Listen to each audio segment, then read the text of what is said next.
Recording in progress. This segment is all about selling your business in today's economy. Welcome to the program. I'm Mark Imperial, and this segment's brought to you by booksgrowbusiness.com. It's the place where busy professionals publish to lead their fields, educate consumers, and to leave a legacy. Joining me on this segment is Russell Cohen with Murphy Business Sales. Russell, welcome to the show. Hey, thank you for having me today. Tell us a little bit about your work and specifically, who are the types of clients that you serve? Well, I've been selling businesses since 1999. I have a dual role. I do sell Main Street businesses that are basically $2.5 million or less.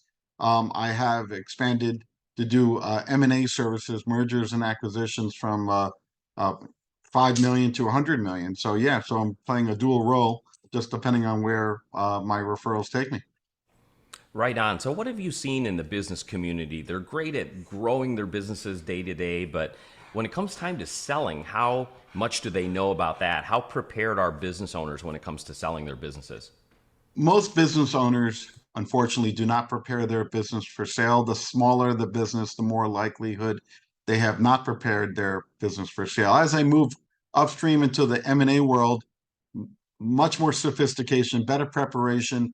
The business owners are looking towards the end game, so there is better preparation, and that makes it challenging when we're dealing with the smaller businesses. They come at me when they have a life-changing event and zero preparation, which makes it difficult. Even though we get the deals done, it does become very challenging in a very unsophisticated world there with dealing with small businesses. With the smaller businesses, what are sort of the preconceived notions that kind of keep them unprepared or not? Do they hold any preconceived notions? Do they feel like it's as easy as selling a house? What's on their mind?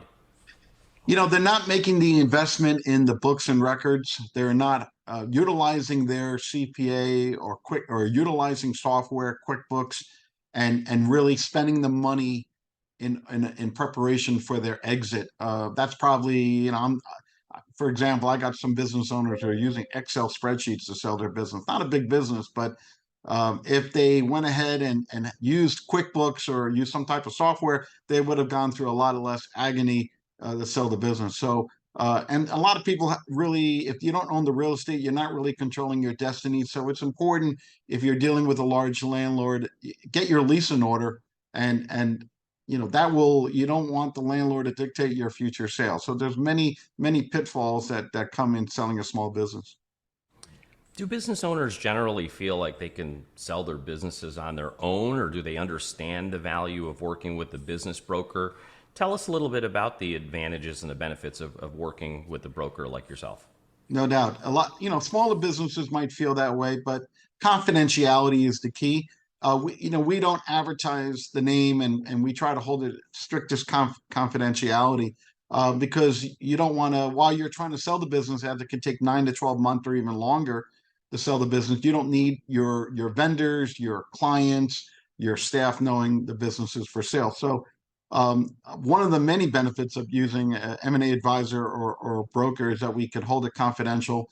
We can control the process and the flow of information from the financials and dealing with the landlord. Just too many pitfalls in the transaction that a business owner should be focusing on the day-to-day business, growing their business, maintaining their business while they professionally have it marketed by a business broker, M&A advisor like myself, and we'll get the job done if they listen to us. They just need to follow our direction. You mentioned a couple mistakes like not paying so much attention to their books. I mean, what are some of the other big, mistakes or pitfalls you see business owners make when it comes time to selling their business? What aren't they prepared for?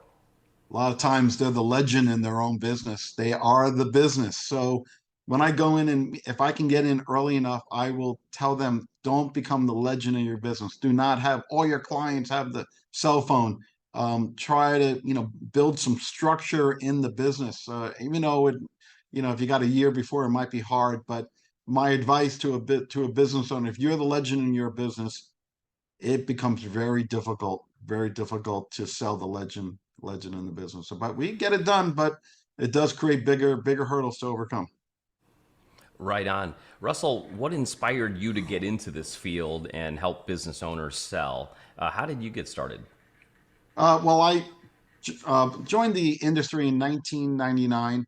I was 29 years old. The average business broker was in their 50s and 60s and really was not aggressive. So when I jumped in back then, I felt a young, aggressive person could really go after the marketplace. And we're talking 24 years later, 700 businesses sold.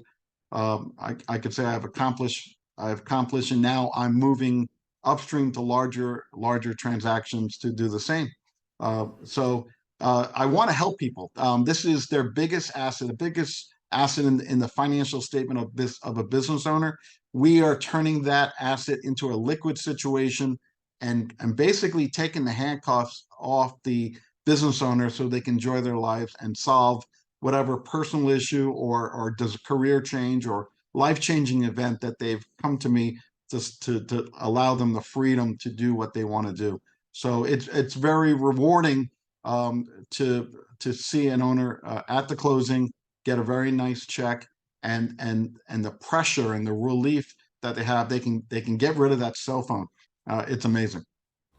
A question that I often hear is there a such thing as a good or a bad time to sell a business? What's it like out there? Is there such a thing as the timing for selling a business? Best time to sell the business is when the numbers are at the highest level, at the peak. The minute you go into a downward trend, the buyers start throwing. They feel like they're catching a slipping knife. So if you're peaking, then yeah, that is the best time. So, but it's also timing in life. Also, obviously, if you're 35 years old, you have a long road down to retirement. So why would you sell a business making a boatload of money if you needed to support a family? So usually there is something going on in someone's life that would cause the sale, of relocation, divorce, or health, or just retirement. But it's important that we catch the business on the right trend, because on the downward trend, my job gets really tough. Before I ask you my last question, in regards to selling a business in today's climate, is there anything that I didn't think to ask you that you think is really important to share with business owners considering selling today? Yeah, the climate is changing. Right now, businesses are selling. There are foreigners coming into Florida to buy businesses. Florida is a very attractive marketplace, so everything's great. But we are starting to turn the corner on this pending recession. I think we're in recession already. And I've been through 9/11. I've been through the Great Recession of '08, and I've been through COVID. My gut and my research tells me we're going to enter a recession that no one alive today has seen. I will compare this to 2007. The people that got out in 2007 were real happy before that financial crisis happened. And right now, the deals that we are closing on, uh, I will probably get phone calls many years into the future saying, wow, we really timed it right. I don't know how bad it will get. I see the writing on the wall, really. Very fascinating insight. Russell, for business owners listening who would love to speak with you and perhaps get your help, how can they find you and connect with you? Sure. My cell phone number is 954-646-7651. My website is southfloridama.com. I That's a great way to reach me. And of course, email rcohen@murphybusiness.com. So that's a great way to reach me. You could text me, call me, email me. I'm working all the time. This has been terrific. I really appreciate you taking the time to share with my audience today, and I wish you continued success for you and for all of your clients. Right. Thank you. And I appreciate the opportunity to be on the That, show. that was Russell Cohen with Murphy Business Sales, and this segment's been brought to you by booksgrowbusiness.com. It's the place where busy professionals publish to lead their fields, educate consumers, and to leave a legacy. That's all for now. I'm Mark Imperial, and thanks for joining me.